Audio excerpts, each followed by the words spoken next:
오늘 우리에게 주시는 말씀은 에스더서 9장 1절에서 19절 말씀입니다. 9장 1절에서 19절까지 말씀 교독하겠습니다. 아더월 곧 12째 달 13일은 왕이 어명을 시행하게 된 날이라. 유다인의 대적들이 그들을 제거하기를 바랐더니 유다인이 도리어 자기들을 미워하는 자들을 제거하게 된 그날에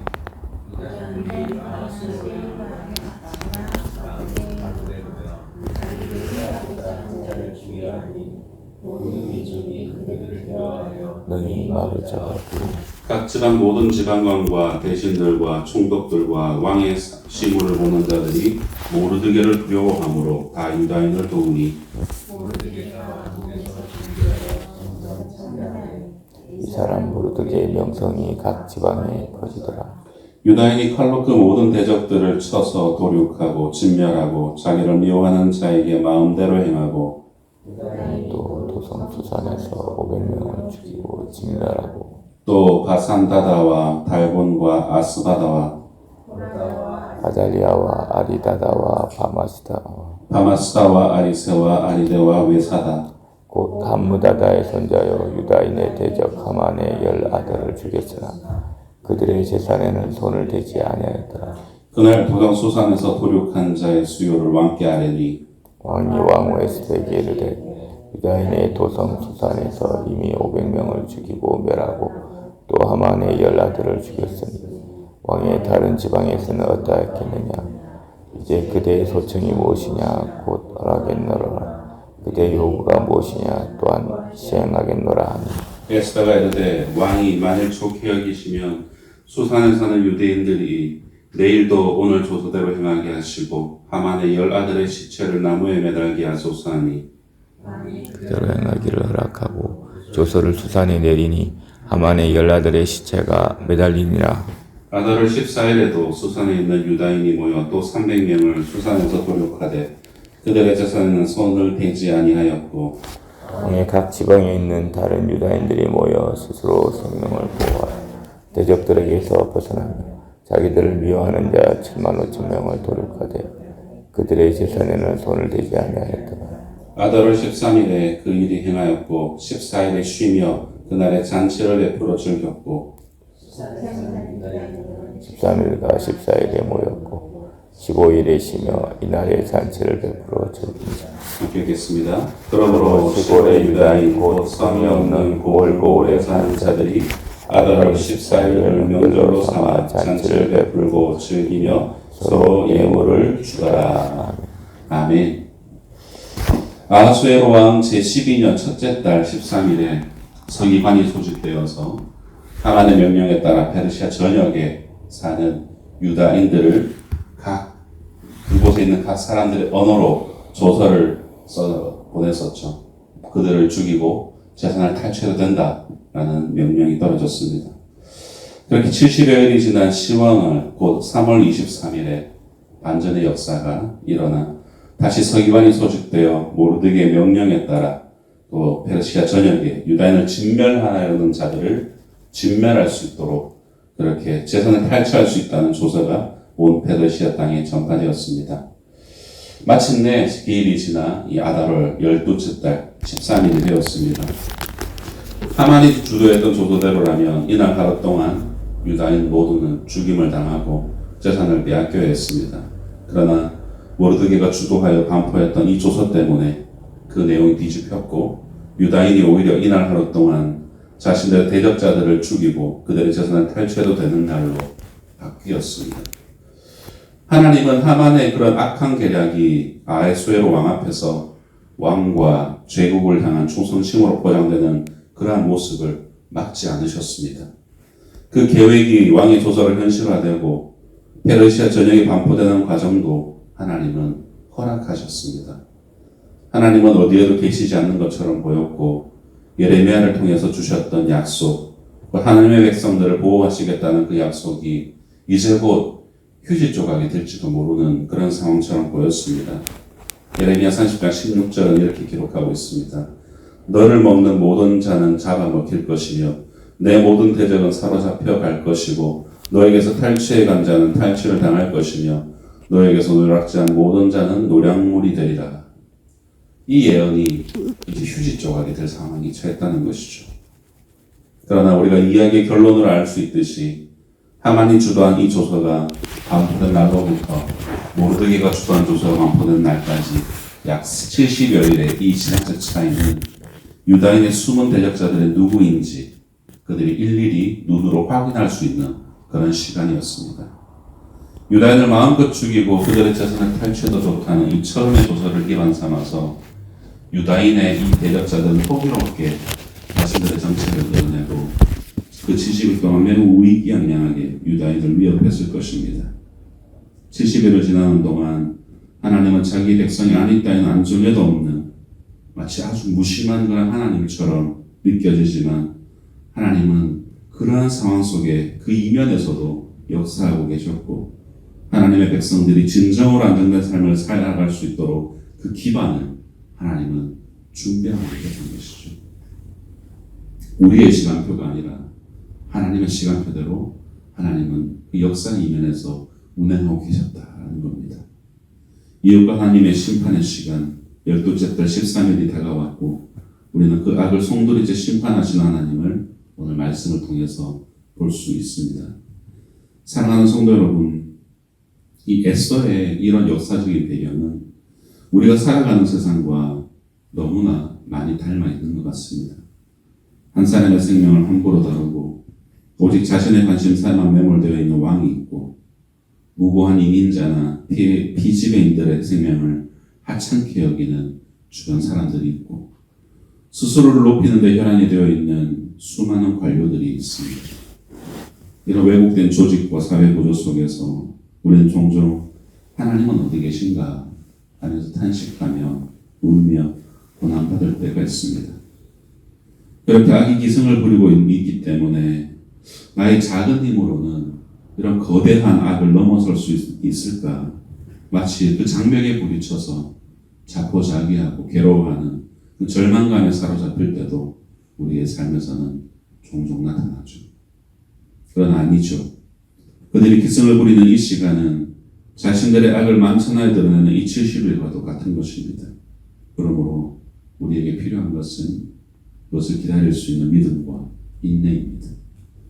하나님께서는 악을 묵고하시는 분이 아니며 그 악을 반드시 당신의 때에 심판하시는 분이시다라는 것을 믿고 그가 일하실 때까지 믿음으로 잠잠히 기다리는 인내가 우리에게는 필요합니다. 역기능적인 조직과 구조 속에서 신원하고 있더라도 하나님은 그의 능력으로 그 역기능조차도 심판의 도구로 활용하실 수 있는 분이시다. 그것을 의심하지 않고 우리는 믿고 인내할 수 있어야 합니다. 오늘의 말씀을 바라보며 언젠가 우리에게도 이르게 될 12째 달 23일 하나님의 심판의 날이 있음을 우리는 기억하고 그날을 인내하며 기대하는 그런 성도님들 되시기를 소망합니다. 그렇게 모르드게가 주도한 이 새로운 조서대로 12째 달 13일이 되었을 때 수산을 비롯한 페르시아 전역에 밝히 드러난 대적자들이 이제 처형당하기 시작합니다. 16절은 그 결과가 어떠했는지 우리에게 상세하게 알려줍니다. 16절 말씀 함께 읽겠습니다. 시작. 왕의 각 지방에 있는 다른 유다인들이 모여 스스로 생명을 보호하여 대적들에게서 벗어나며 자기들을 미워하는 자 7만 5천 명을 도륙하되 그들의 재산에는 손을 대지 아니하였더라. 아멘. 그럼 7만 5천 명이라는 이 수는 적은 수가 아닙니다. 당시 페르시아의 상비군이 15만 명이었다고 기록하고 있고 인구는 약 5천만 명이었다고 합니다. 요즘도 그렇지만 인구는 곧 공력을 의미하죠. 많은 국민이 하루아침에 몰살을 당했다고 하면 이는 나라에 현저한 손해를 끼치는 일이 아닐 수가 없죠. 그러나 그 수가 아무리 많다고 하더라도 하나님께서 악을 향한 심판의 칼을 드시면 그 누구도 막을 자가 없다. 하나님의 심판은 정확하고 타협이 없고 신속하다라는 것을 알 수 있습니다. 이 심판이 이루어질 때 심판의 도구로 페르시아 군대가 동원된 것도 아닙니다. 유력한 민족이 동원되지도 않았습니다. 오직 하나님의 백성, 유다인들, 하나님께서 보호하시겠다고 약속하신 하나님의 백성들이 이 심판의 도구가 되게 되는 것이죠. 하나님의 손과 발, 진정한 하나님의 도구로서 그들이 어떻게 하나님의 일을 감당했는지 우리는 오늘 이야기에서 볼 수 있습니다. 성도 여러분, 왕의 조선은 대적자들의 목숨을 빼앗고 그들의 재산을 탈취해도 된다라고 했습니다. 하지만 유다인들은 이 조서의 내용과는 달리 그들의 재산에는 손을 대지 않았습니다. 오늘 본문은 이를 10절과 15절과 16절 세 번에 걸쳐서 동일한 기록으로 그렇게 기록하고 있죠. 그들이 재산에는 손을 대지 아니하였다라고 정확하게 단어조차도 다 똑같이 세 번 반복하여서 기록합니다. 아울러 도상수선에 있는 500명을 언급하면서 7절에서 9절을 할애하여 이 하만의 10아들들의 이름을 일일이 열거합니다. 마치 전사자를 확인하듯이 하만의 10아들들의 이름을 하나하나 써내려가고 있습니다. 아각 사람 아말렉 자손 하만의 아들들의 이름을 언급하고 또한 그들의 재산에 손을 대지 않았다라는 이 본문의 기록을 통해서 우리는 자연스럽게 사무엘상 15장 바로 사울왕의 실패하는 그 사건을 우리 떠올릴 수 있게 됩니다. 유대인들의 조상이었던 사울이 아말렉을 진멸하고 어떤 노략물도 취하지 말고 완전히 사그리 없애라라는 하나님의 명령을 그가 불순종하여서 아말렉과 아각을 살려두고 양과 소중 가장 좋은 것을 살려두었던 그 사건을 우리는 기억합니다. 이처럼 말씀에 불순종한 사울은 그 일로 인하여 하나님께 버림을 받죠. 그러나 오늘 말씀에서 모르드게를 비롯한 유다인들은 철저한 하나님의 심판의 도구로서 하나님의 말씀을 성취합니다. 사무엘상 15장의 전쟁이 하나님의 전쟁이었다라는 것을 다시금 상고하며 전리품을 취하지 않으므로 이 전쟁이 철저하게 하나님의 전쟁입니다. 내가 싸워 이긴 것이 아니다 라는 것을 그들은 고백한 것이죠. 만약 자신의 힘으로 싸워서 이겼다고 생각했다면 자연스럽게 전쟁 탈취물은 자기들이 가져가는 것이죠.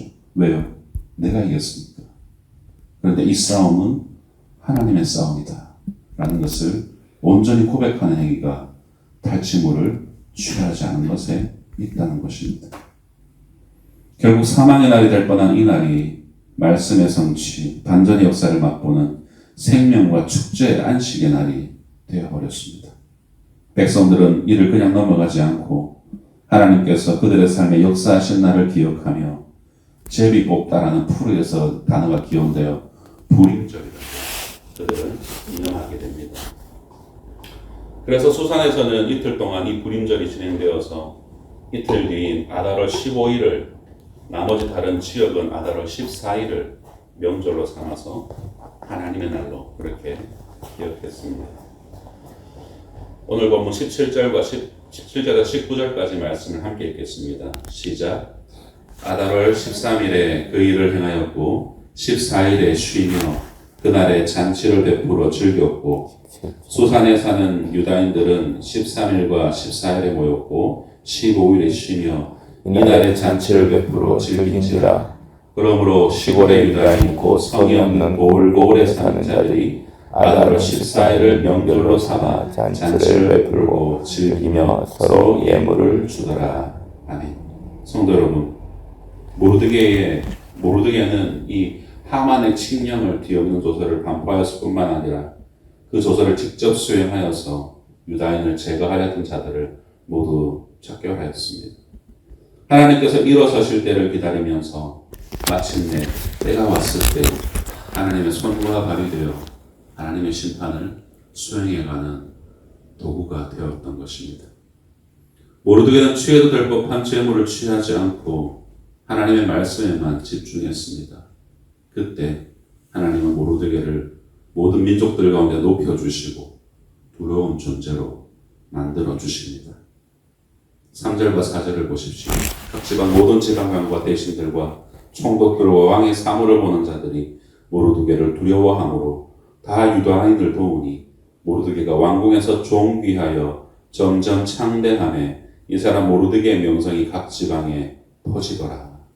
아멘. 왕관의 보석 같은 사랑하는 성도 여러분, 말씀을 맺겠습니다.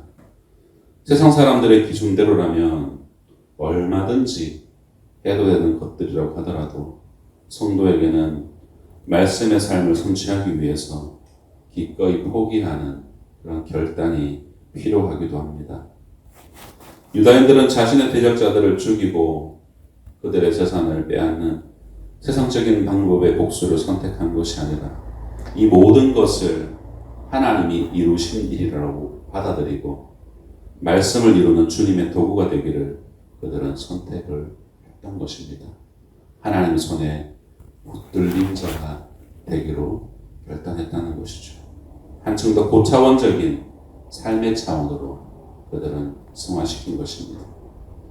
이처럼 세상의 삶의 모양을 담지 않고 오직 말씀을 이루는 삶을 살아갈 때에 이를 보고 계신 하나님은 그 백성들을 높여주시고 세상의 무사람들이 함부로 할 수 없도록 두렵게 하시고 존귀하게 만들어 주신다라는 것을 우리는 볼 수 있습니다.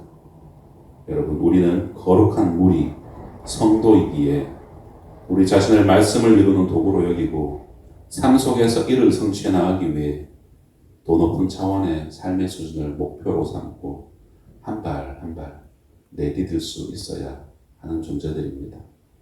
바로 이를 위해서 하나님께서 우리의 삶의 자리에 마음과 정성을 다해서 우리를 그 자리에 심으셨다라는 것을 우리의 믿음으로 볼 수 있기를 소망합니다.